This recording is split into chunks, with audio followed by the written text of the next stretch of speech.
അഫ്ഗാനിസ്ഥാനിലെ കിഴക്കൻ പ്രവിശ്യകളിൽ പാകിസ്ഥാൻ നടത്തിയ വ്യോമാക്രമണത്തിന് തക്ക സമയത്ത് ഉചിതമായി മറുപടി നൽകുമെന്ന് താലിബാൻ ഭരണകൂടം.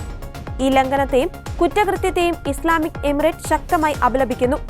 ഞങ്ങളുടെ വ്യോമാതിർത്തിയും ഭൂപ്രദേശവും ജനങ്ങളെയും സംരക്ഷിക്കേണ്ടത് നിയമാനുസൃതമായ അവകാശമാണെന്നും തക്ക സമയത്ത് ഉചിതമായി പ്രതികരിക്കുമെന്നും താലിബാൻ വക്താവ് സബീഹുള്ള മുജാഹിദ് സമൂഹമാധ്യമത്തിൽ പോസ്റ്റ് ചെയ്ത പ്രസ്താവനയിൽ പറഞ്ഞു.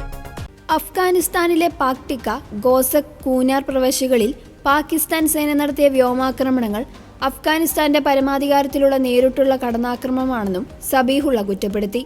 അഫ്ഗാനിസ്ഥാനിൽ ചൊവ്വാഴ്ച പുലർച്ചെ 3 മണിയോടെയാണ് പാകിസ്ഥാൻ നടത്തിയ ബോംബിങ്ങിൽ 9 കുട്ടികളും ഒരു സ്ത്രീയും കൊല്ലപ്പെട്ടുവെന്ന് താലിബാൻ വക്താവ് സ്ഥിരീകരിച്ചു.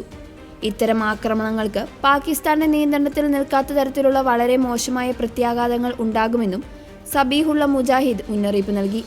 കഴിഞ്ഞ ദിവസം പാകിസ്ഥാനിലെ പൊഷ്വാറിൽ ചാവേർ ബോംബ് സ്ഫോടനത്തിൽ 3 പേർ കൊല്ലപ്പെട്ടിരുന്നു. അതേസമയം തെഹ്രിക താലിബാൻ പാകിസ്ഥാൻ, ഹർഫീസ് ഗുൽ ബഹദൂർ ഭീകര സംഘടനകളെ ലക്ഷ്യമിട്ടാണ് ആക്രമണം നടത്തിയതെന്ന് പാകിസ്ഥാൻ വിദേശകാര്യ മന്ത്രാലയം പ്രതികരിച്ചു. പാകിസ്ഥാനും അഫ്ഗാനിസ്ഥാനും തമ്മിലുള്ള നയതന്ത്ര ബന്ധം ഏതാനും നാളുകളായി തകർന്ന നിലയിലാണ്. ചെറിയിടവേളയ്ക്ക് ശേഷം പാക് അഫ്ഗാൻ സംഘർഷം രൂക്ഷമാകുമ്പോൾ ഇന്നലെ പെഷ്വറിൽ അർദ്ധസൈനിക വിഭാഗത്തിന്റെ ആസ്ഥാനത്ത് ചാവേർ ആക്രമണം നടന്നിരുന്നു. തുർക്കിയുടെ മധ്യസ്ഥതയിൽ പാകിസ്ഥാനും അഫ്ഗാനിസ്ഥാനും തമ്മിൽ പലതവണ കൂടിക്കാഴ്ചകൾ നടത്തിയെങ്കിലും ധാരണയിലെത്തിയിരുന്നില്ല. ഇതേ തുടർന്ന് ഭരണമാറ്റത്തിന് തയ്യാറായിക്കൊള്ളാൻ അഫ്ഗാനിസ്ഥാനിലെ താലിബാൻ ഭരണകൂടത്തിന് പാകിസ്ഥാൻ മുന്നറിയിപ്പ് നൽകിയിരുന്നു.